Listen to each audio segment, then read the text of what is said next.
జై తెలంగాణ.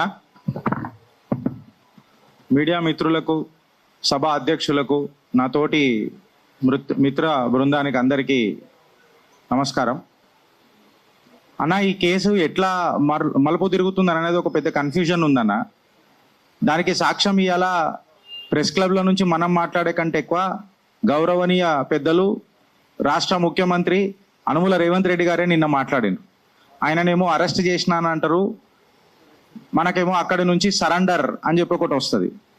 నేను అరెస్ట్ చేసిన అని చెప్పి ఈయన డంకేపై చోటు మాట్లాడతాడు, ఆయననేమో సరెండర్ చేసిన అని చెప్పి డంకేపై చోటు మాట్లాడతాడు.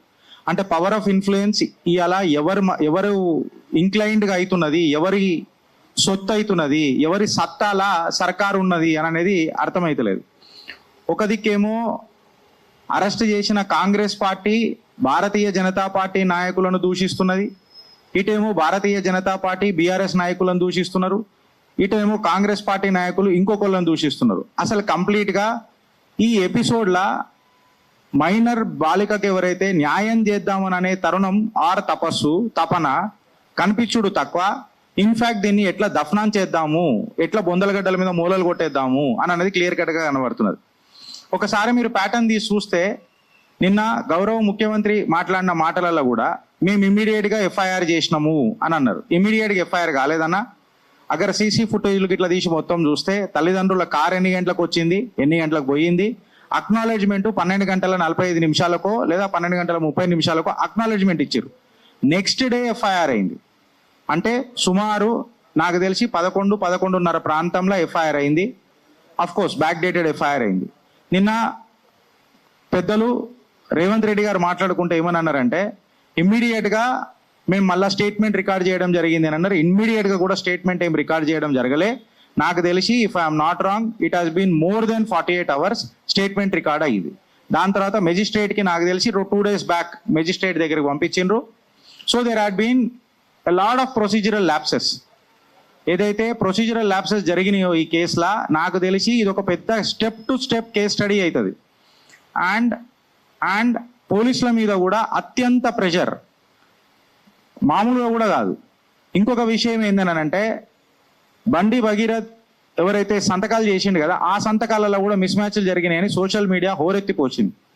సరే, బండి భగీరథ్ సంతకం ఏ రకంగా చేసిండు, ఎవరు పెట్టిండ్రు, అసలు ఆయన ఎప్పుడున్నాడు, ఎక్కడున్నాడు, అదంతా పక్కకు పెడితే ప్రొసీజరల్ ల్యాప్సెస్ అని చెప్పి నేను మాట్లాడినా. ఏందనంటే, మైనర్ విక్టిమ్ ఐడెంటిటీ, వాళ్ళ పేరెంట్స్ ఐడెంటిటీ అత్యంత కీలకంగా కాన్ఫిడెన్షియల్గా పెట్టాలా.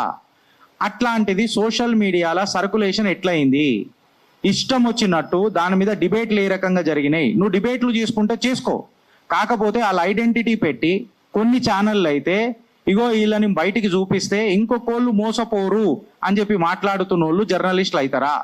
చట్టాలకు విరుద్ధంగా పోయి ఇష్టం వచ్చినట్లు మాట్లాడేటోళ్ళు జర్నలిస్టులు అవుతారా అననే ప్రశ్నకు ఇదే ప్రెస్ క్లబ్ సాక్షిగా మాట్లాడితే ఇప్పటిదాకా జవాబులు లేవు. ఇంకా నిజంగా చెప్పాలనంటే పర్సనల్ టార్గెట్లు మొదలైనవి. Last but not the least ఇది ఏందనంటే, మిత్రులకు అందరికి అర్థం చేసుకోవాల్సింది ఏంటంటే, ఇక్కడ అత్యంత కన్ఫ్యూజన్ స్టేట్లో నడిచింది. ఫస్ట్ మైనర్ కాదు మేజర్ అని చెప్పింది.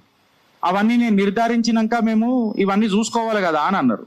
మెట్రికులేషన్ సర్టిఫికేట్ ఇమీడియట్గా దొరికిపోతుంది, అది అందరికీ తెలిసిందే. And it has been an authentic proof as far as the POCSO cases are concern. Clear కట్గా మెట్రికులేషన్ సర్టిఫికేట్లో హెడ్ మాస్టర్ కూడా సంతకం చేస్తాడన్న. సో అథెంటిసిటీ ప్రూవ్ అవుతుంది. అది కాకుండా మీడియాలో లీక్లు అయ్యేదాకా మళ్ళీ ఇలా ప్రభుత్వం చూసుకుంటా కూర్చున్నదా, లేకపోతే పదవిని అడ్డం పెట్టుకొని బండి భగీరథ్ గారి తండ్రి గారు దాన్ని ఇన్ఫ్లుయెన్స్ చేసే ప్రయత్నం చేసిండు అనేది గంభీరమైన ఆరోపణ. మళ్ళీ దీని మీద ఎవరు సమాధానం చెప్తారు అనేది ఒక పెద్ద క్వశ్చన్. మీరు ఒకసారి అందరు అబ్జర్వ్ చేసి చూస్తే ఫ్రెండ్స్, కోర్టు కేసులో కూడా పప్పు నాగేశ్వరరావు గారు ఎవరైతే బాధితుల తరఫున అడ్వకేట్ ఈ వాదన వినిపించిండో, ఆయన ఒక ప్రస్తావన తీసుకొచ్చిండు, గంభీరమైన ఆరోపణ తీసుకొచ్చిండు. ఏంటంటే, ఇది ఒకటే కాదు 3-4 కేసులు కూడా ఈ పిల్లగాడి మీద ఉన్నాయి, హ్యాబిచువల్ ఒఫెండర్ ఈ పిల్లగాడు అని చెప్పి క్లియర్ కట్గా చెప్పిండు.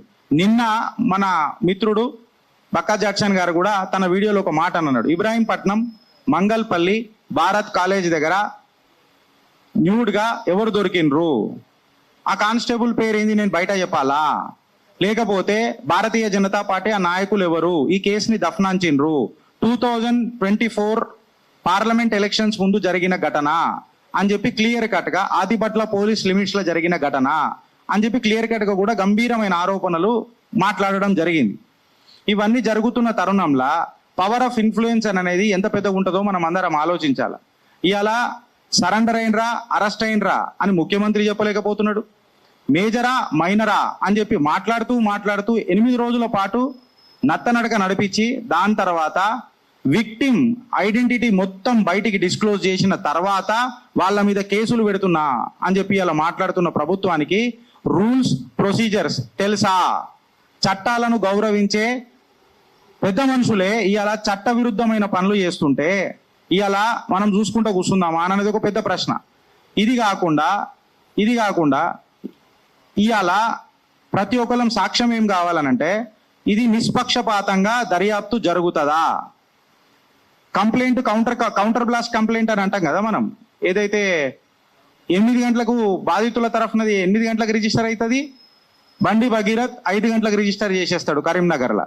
మళ్ళీ సంతకాలు తేడా ఉంటాయి. మళ్ళీ ఇది just a classic case of counter blast కంప్లైంటా which doesn't have any sort of ఏమంటారు ఎథికల్ బ్యాక్గ్రౌండ్ లేకుండా ఇది పెట్టినరా కంప్లైంట్, లేకపోతే ఇది నిజంగానే నాననేది దర్యాప్తు తీయాలి. అంటే కంప్లీట్ గా ఎవరెవరు ఎక్కడెక్కడ ఉన్నారు అని అనేది చట్టం తలుచుకుంటే నాకు తెలిసి 2 నిమిషాల పని కాదు. కాకపోతే నేనేమంటున్నా అంటే ఇక్కడ కూర్చున్న పెద్ద మనుషుల దృష్టిలో నేను ఏమంటున్నా అంటే ఖచ్చితంగా ఏదో ఒక ప్రెషర్ ఖచ్చితంగా పోలీసుల మీద ఉన్నది.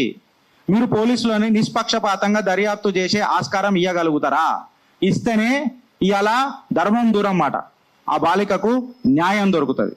Thank you. జై హింద్.